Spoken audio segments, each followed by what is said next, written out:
Now I would like to introduce you our very first speaker. After her arrival to Australia from war-torn Lebanon and fighting more than 35 years for diversity, social inclusion and equality for all, her hard work was recognized by Deakin University with an honorary doctorate. She is CEO of the Wellsprings for Women and former Chief Operations Officer of Australian Muslim Women's Centre for Human Rights. Please welcome Dalal Smiley.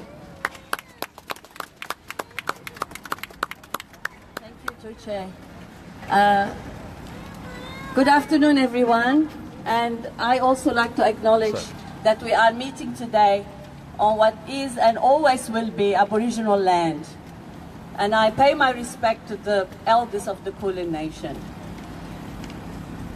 I'm the CEO of Wellsprings for Women, and I am here today to give voice to the hundreds of migrant and refugee women who, as a result of this proposed legislation, will be forever locked out of our society, marginalized further and further.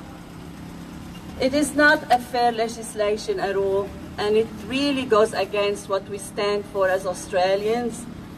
The concept of the fair go, it doesn't go with that.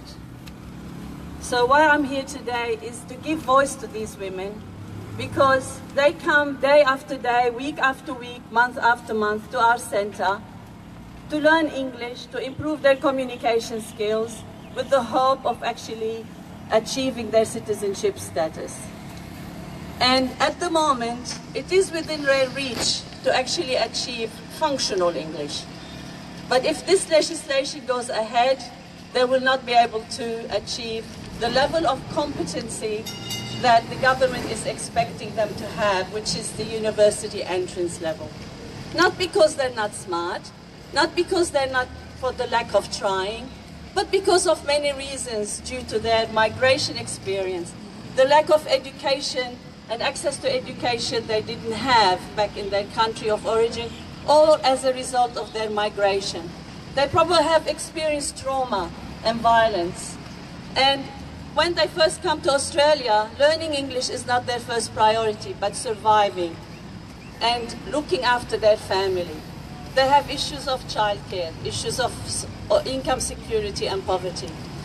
Where is our compassion as a country? Where is that compassion gone if we are further going to punish them, make them wait longer, and lock them forever out of becoming part of our country and having that citizenship? You see, having that citizenship is actually the culmination of their journey here, their journey as migrants. It's about saying we now belong, we are home, and we are going to deny them that feeling of belonging. So I am here today to urge the government, our government, to show compassion, to not go ahead with this legislation because it will hurt us all. You see, what will happen is that more than ever before in this country, we need the government to show leadership and courage to actually bring us together rather than tear us apart.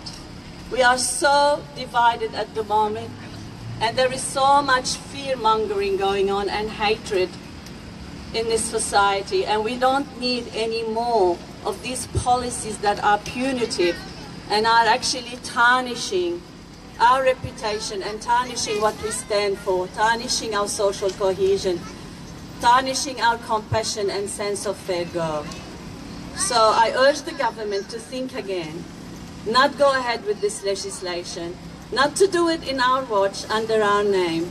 This should not happen, must not happen, and we should do everything we can to not let it happen. Thank you very much.